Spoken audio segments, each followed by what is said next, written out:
The next person is Susan Ritchie, reading a short story titled The Tale of a Youth That Set Out to Learn What Fear Was.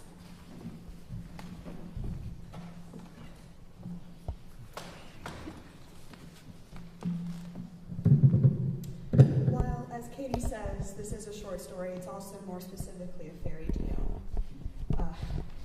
I was recently reading the Blue Fairy book by Andrew Lang, and in it contained a Brothers Grimm tale. And as I read it, I realized that it was such a strange tale, and it was sort of dark, but yet very comic, and it made me laugh, so that I knew that I would be sharing it at Agora at some point. Slow this a little. If I can round it.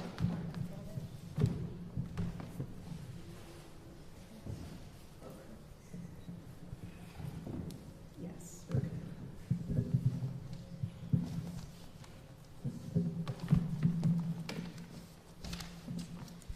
And so this is the tale of a youth that set out to learn what fear was. A father had 2 sons, of whom the eldest was clever and bright, and always knew what he was about, but the youngest was stupid, and couldn't learn or understand anything. So much so that those who saw him exclaimed, "What a burden he'll be to his father." Now, when there was anything to be done, the eldest always had to do it, but if something was required later on, or in the nighttime, and the way led through the churchyard or some other ghostly place, he always replied, "Oh no, Father, nothing will induce me to go there. It makes me shudder," for he was afraid.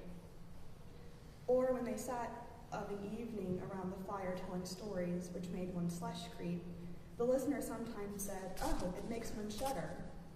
The youngest sat in a corner, heard the exclamation, and could not understand what it meant. They were always saying, "It makes one shudder, it makes one shudder." Nothing makes me shudder. It's probably an art quite beyond me. Now, it happened that his father said to him one day, "Hearken, you there in the corner, you are growing big and strong, and you must learn to earn your own bread. Look at your brother, what pains he takes, but all the money I've spent on your education has been thrown away." "My dear father," he replied, "I will gladly learn. In fact, if it were possible, I should like to learn to shudder. I don't understand that a bit yet." The eldest laughed when he heard this and thought to himself, "Good heavens, what a ninny my brother is. He'll never come to any good. As the twig is bent, so the tree is inclined." The father sighed and answered him, "You'll soon learn to shudder, but that won't help you make a living." Yet the youth insisted, so his father said, "Learn what you will, it is all the same to me. Here are $50 for you. Take them and go out into the wide world, but tell no one where you come from or who your father is, because I am ashamed of you." "Yes, Father, I will do just as you wish. If that is all you want from me, I can easily remember it." So at daybreak the boy put his $50 in his pocket and went forth on the main road, continually saying to himself, "If only I could shudder, if only I could shudder." A cart driver who was walking along behind him heard this and asked, "Who are you?" "I don't know," replied the boy. The cart driver asked, "Where do you come from?" "I don't know." "Who is your father?" "I am not permitted to say." "Why are you always muttering to yourself?" "Oh," replied the boy, "I want to be able to shudder, but no one can teach me how." "Stop that foolish chatter," said the cart driver. "Come, walk along with me, and I will see that I get a place for you." The boy went with the cart driver, and that evening they came to an inn where they decided to spend the night. On entering the main room, the boy said again, quite loudly, "If only I could shudder, if only I could shudder." Hearing this, the innkeeper laughed and said, "If that is your desire, there should be good opportunity for you here." "Oh, be quiet," said the innkeeper's wife. "Too many meddlesome people have already lost their lives. It would be a pity and shame if his beautiful eyes would never again see the light of day." But the youth left the landlord no peace, till he had told them that in the neighborhood stood a haunted castle, where one could easily learn to shudder if one only kept watch in it for 3 nights. The king had promised the man who dared do this thing his daughter as a wife, and she was the most beautiful maiden under the sun. There was also much treasure hidden in the castle, guarded by evil spirits, which would then be free, and was sufficient to make a poor man more than rich. Many had already gone in, but so far none had ever come out again. So the youth went to the king and spoke. "If I were allowed, I should like very much to watch 3 nights in the castle." The king looked at him, and because he pleased him, he said, "You can ask for 3 things, none of them living, and those you may take with you into the castle." Then he answered, "Well, I shall beg for a fire, a turning lathe, and a carving bench with the knife attached." The following day the king had everything put in the castle, and when the night drew on, the youth took up his position there, lit a bright fire in one of the rooms, and placed the carving bench with the knife close to it, and sat himself down on the turning lathe. "Oh, if only I could shudder," he said, "but I shan't learn it here either." Towards midnight he wanted to make up a fire, and as he was blowing up a blaze, he heard a shriek from the corner. "Oh, wow! How cold we are!" "You fools," he cried, "why do you scream? If you are cold, come and sit at the fire and warm yourselves." As he spoke, 2 huge black cats sprang fiercely forward and sat down, one on each side of him, and gazed wildly at him with their fiery eyes. After a time, when they had warmed themselves, they said, "Comrade, shall we play a little game of cards?" "Why not?" he replied, "but first, let me see your paws." Then they stretched out their claws.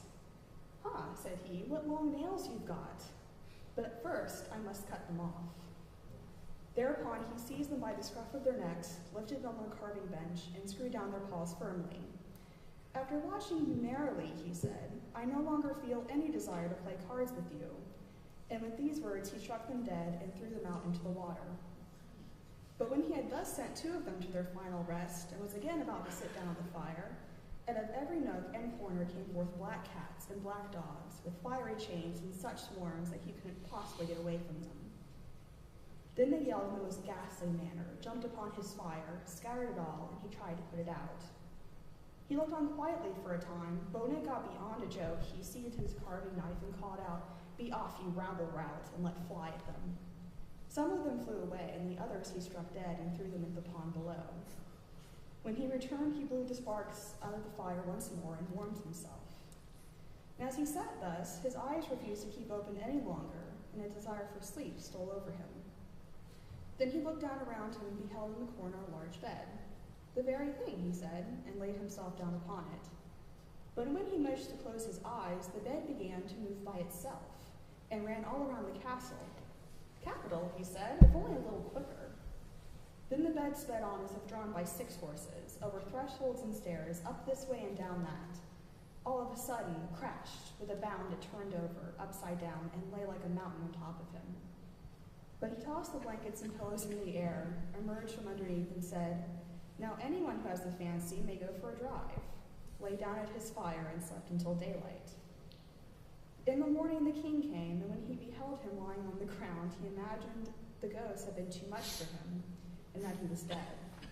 Then he said, "What a pity, and such a fine fellow he was." The youth heard this, got up, and said, "It's not come to that yet."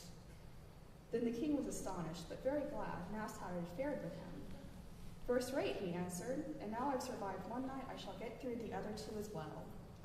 The landlord, when he went to him, opened his eyes wide and said, "Well, I never thought to see you alive again. Have you learned now what shuddering is?" "No," he replied, "it's quite hopeless, if only someone could show me how." The second night, he again went up to the old castle, sat down on the fire, and began his old refrain, "If only I could shudder."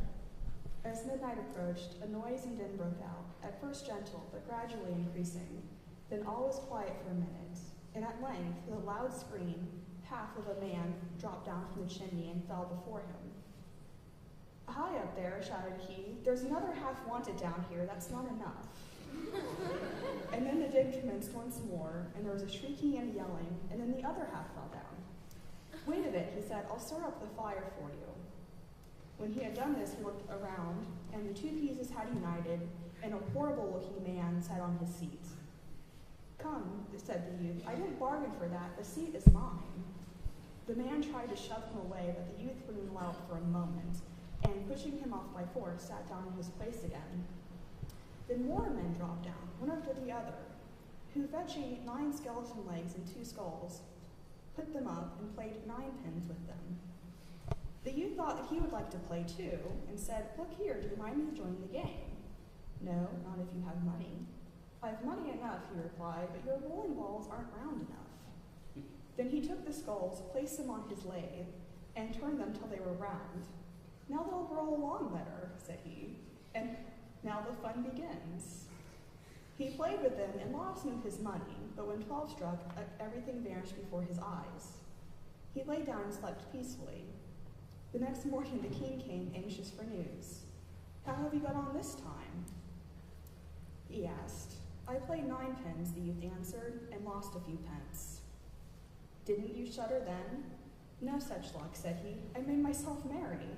Oh, if only I knew what it was to shudder."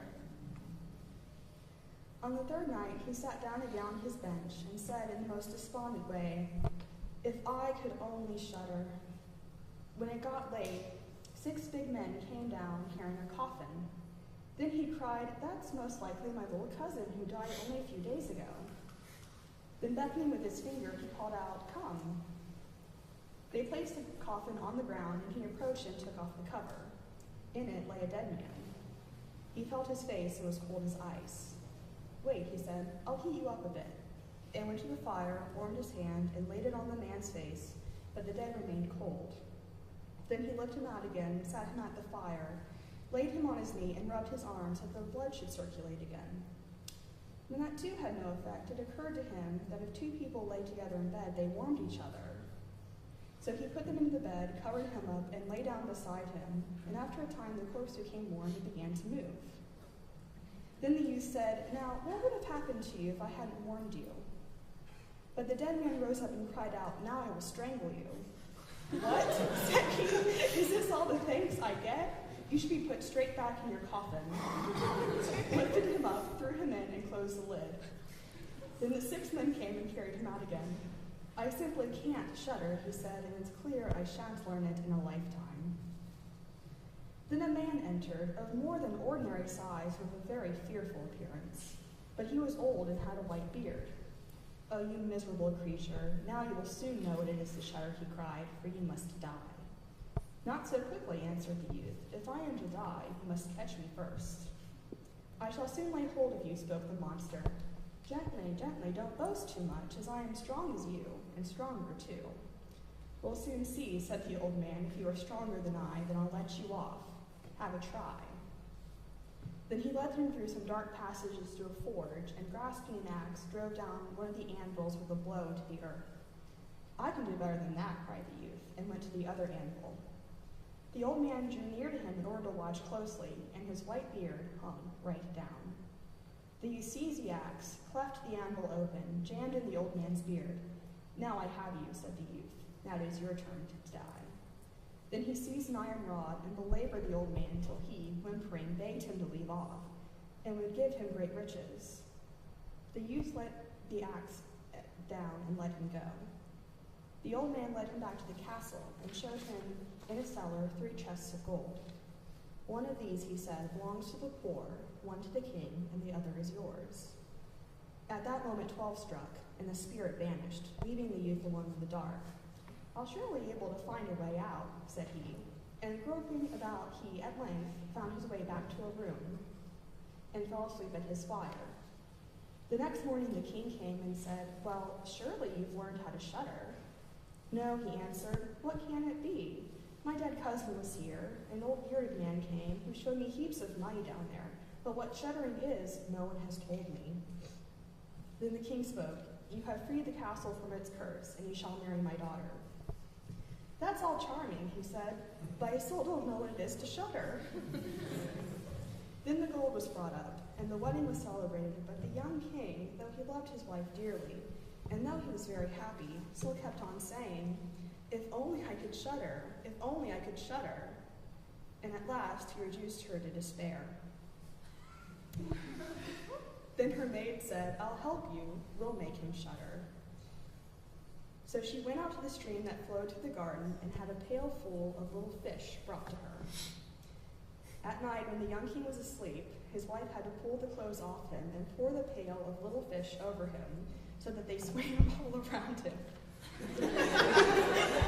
Sorry. Then he awoke and cried out, Oh, how I shudder, how I shudder.